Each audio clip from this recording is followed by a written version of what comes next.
Hello friends, कैसे आप सभी। उम्मीद है सब अच्छे होंगे। उत्तराखंड ऑनलाइन एजुकेशन में आप सभी लोगों का फिर से एक बार हार्दिक स्वागत है। आज हम उत्तराखंड की जो हमारी महान विभूतियों की श्रृंखला चल रही है उसमें बात करेंगे। पिछले जो वीडियो थे उसमें हमने गोविंद बल्लभ पंत जी के बारे में उनके बारे में पढ़ा था। तो आज उन्हीं के बारे में एक इम्पोर्टेंट फैक्ट जो गोविंद बल्लभ पंत जी के नाम पर राजकीय संग्रहालय अल्मोड़ा में बना हुआ है उसके बारे में जानेंगे और वहाँ क्या क्या है और कैसे इसको बनाया गया, क्या क्या चीज़ें उपलब्ध हैं। जी हाँ, गोविंद बल्लभ पंत जिनका जन्म खूड गांव में 10 सितंबर 1887, 10 सितंबर 1887 को मनोरथ पंत व माता गोविंदी बाई के घर हुआ था। 1946 में उत्तर प्रदेश के प्रथम सीएम रहे। 1914 में प्रेम सभा काशीपुर में स्थापित करी।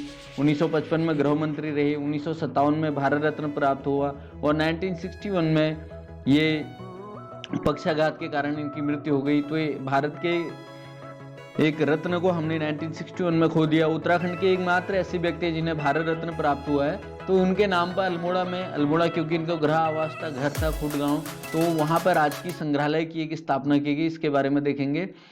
यहाँ पे ऐतिहासिक काल में उत्तराखंड में मौर्य, शुंग, यादव, कुषाण, गुप्त राजवंश के अलावा स्थानीय राजवंश कुड़िंद, पौरव एवं कतुरी शासकों के काल से जो पूरा अवशेष है वो यहाँ पे बिखरे पड़े थे। तो यहाँ पे एकत्रित करके गोविंद बल्लभ पंत राजकीय संग्रहालय में उसको रखा गया है। उसके बाद देखेंगे इस क्षेत्र में बिखरी हुई उपरोक्त शासकों से संबंधित अपार सांस्कृतिक संपदा के संग्रहण, अनुरक्षण और अभिलेखीकरण, प्रदर्शन एवं उन पर शोध करने के उद्देश्य से 1979 ईस्वी में, कब, ये बहुत इंपॉर्टेंट है, इसकी स्थापना कब हुई, कई बार ये प्रश्न पूछा जा सकता है। तो 1979 में इसकी स्थापना की गई उत्तराखंड के अल्मोड़ा में।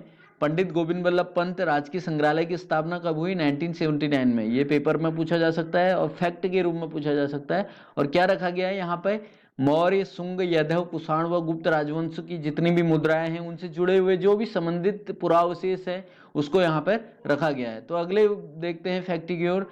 ये वहाँ का एक दृश्य है गोविंद बल्लभ पंत की, बाहर उनकी स्मृति में ये मूर्ति लगाई हुई है।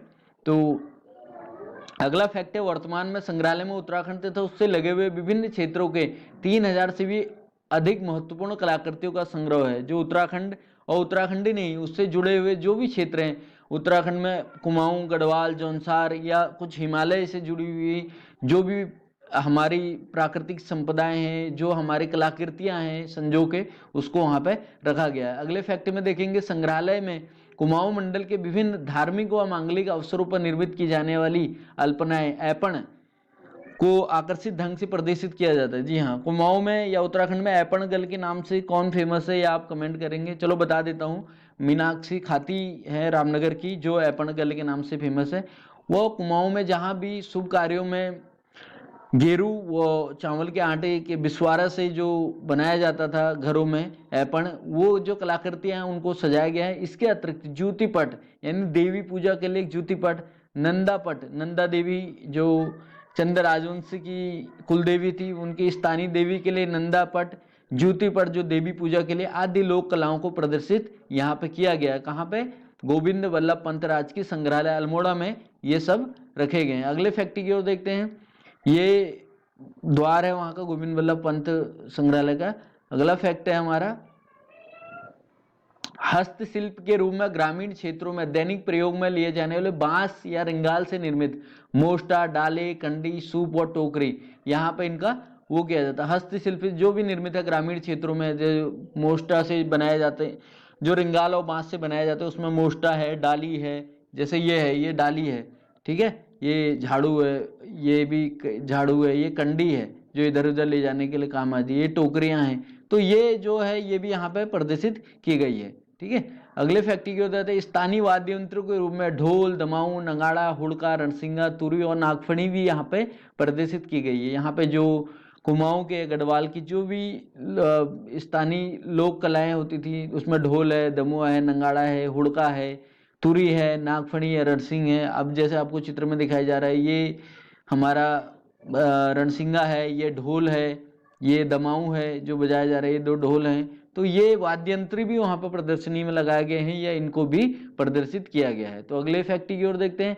अगले फैक्ट में जनजातीय आभूषण, उसमें क्या क्या है? जनजातीय आभूषण में सूत, हार, पौंजी, सूत गले में पहना जाता है, हार गले में पहना जाता है, पौंजी पौंजी हाथ में, झावर, पायल, कुटला, करधनी कहते हैं, केश चिमटी तथा झुमके, पारंपरिक काष्ठ ये जो बर्तन है काष्ठ के बनाए हुए, मतलब काष्ठ मतलब लकड़ी के बनाए हुए जो बर्तन होते हैं, नाली, नाली क्या काम आती है, अनाज नापने के काम आती थी, पाली, डोबिया, हड़पी, इनको भी वहां पर प्रदर्शित किया गया। मतलब जनजातीय आभूषणों से लेके पारंपरिक काष्ठ बर्तन तक यहाँ पे एकत्रित करके उनको प्रदर्शित किया गया है। जिन लोगों को देखना, ये नथ है, ये पौंजी है, ये वाला जो आपको दिखाई दे रहा है चित्र में, ये वाला इसे पौंजी है, हाथ में पहना जाता है, ये गुलबंद है, ये गले में पहना जाता है, झुमके हैं, कान में पहना जाता है, नथ है गले, तो ये भी वहां पे प्रदर्शित किया गया। अगले फैक्ट की ओर देखते हैं। संग्रहालय में दूसरी तीसरी शताब्दी के कुमाऊं में अब तक के ज्ञात विशालकाय यक्ष प्रतिमा को भी प्रदर्शित किया गया है। अभी तक कुमाऊं में जो मिली है दूसरी तीसरी, मतलब दूसरी या तीसरी सदी की,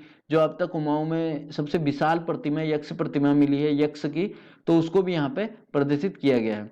उसके बाद देखते हैं संग्रहालय में भगवान विष्णु और उनसे विविध अवतारों की प्राचीन प्रतिमाओं को भी प्रदर्शित किया गया।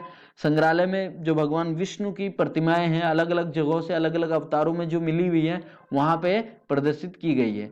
अगले फैक्ट की ओर देते हैं। इसके अतिरिक्त अन्य प्रमुख प्रतिमाओं में जो संग्रहालय में रखी गई है, विष्णु भगवान की प्रतिमाओं के अलावा जो और प्रतिमाएं संग्रहालय में रखी गई हैं उनमें क्या क्या है वो देखते हैं। उनमें सूर्य की उच्च उदीच्य वेशधारी सूर्य प्रतिमा, गणेश प्रतिमा जो रूपकुंड से प्राप्त है, अभिलेखित गणेश प्रतिमा कहां से मिली है, रूपकुंड, कहां पड़ता है कमेंट करके बताना, रूपकुंड से प्राप्त है। तांत्रिक गणेश प्रतिमा अल्मोड़ा से जो मिली थी गणेश प्रतिमा, उसको रखा गया। 8वीं शताब्दी की मानव मुख गरुड़ प्रतिमा, रावण अनुग्रह प्रतिमा लगभग 9वीं शताब्दी की है। नेमिनाथ प्रतिमा, नेमिनाथ भगवान का मंदिर कहाँ है ये भी आप कमेंट करें। तो नेमिनाथ प्रतिमा, ये नेमिनाथ कौन थे, जैन तीर्थंकर थे। कामदेव प्रतिमा 10वीं शताब्दी की है। वह बोधि देवी तारा प्रतिमा जो लगभग 14वीं शताब्दी की है, ये भी संग्रहालय में रखी गई है। सूर्य की प्रतिमा, गणेश भगवान की प्रतिमा जो 8वीं शताब्दी की है, मानव मुखी गरुड़ प्रतिमा रखी गई है, रावण की प्रतिमा, नेमिनाथ, तारा देवी की प्रतिमा, कामदेव की प्रतिमा, ये भी कहाँ पर रखी गई है, गोविंद वल्लभ पंत संग्रहालय अल्मोड़ा में रखी गई है। तो ये थे उसके बारे में इंपॉर्टेंट फैक्ट गोविंद वल्लभ पंत संग्रहालय के बारे में। आप लोगों को उम्मीद है वीडियो पसंद आई होगी। गोविंद वल्लभ पंत के बारे में अगर आप जानना चाहते हैं इससे पहले वाले वीडियो में जाए, उसमें भी हमने गोविंद वल्लभ पंत के बारे में पूरे फैक्ट बताए हुए हैं जो परीक्षा दृष्टि इंपॉर्टेंट है। उनका जन्म, उनके माता का नाम, पिता का नाम, कब उत्तर प्रदेश के मुख्यमंत्री रहे, कब उन्होंने राष्ट्रीय आंदोलन में भाग लिया, कब गृह मंत्री बनाए गए भारत के चौथे, और कब उनको भारत रत्न प्राप्त हुआ और कब उनकी मृत्यु, ये सारे फैक्ट उसमें बताए गए हैं। उम्मीद है वीडियो पसंद आई होगी। अगर पसंद आए तो चैनल को लाइक करें, सब्सक्राइब करें, बेल आइकन को हिट करें। और अगर आप हमारे फेसबुक आईडी से जुड़ना चाहते हैं, प्रज्ञा कोचिंग सेंटर के नाम से हमारी फेसबुक आईडी है, इस पर भी हम समय समय पर उपयुक्त कंटेंट डालते रहते हैं पीडीएफ के माध्यम से। आप इस पर भी जुड़ के ज्ञान को अर्जित कर सकते हैं। तो दोस्तों अलविदा, बहुत बहुत धन्यवाद।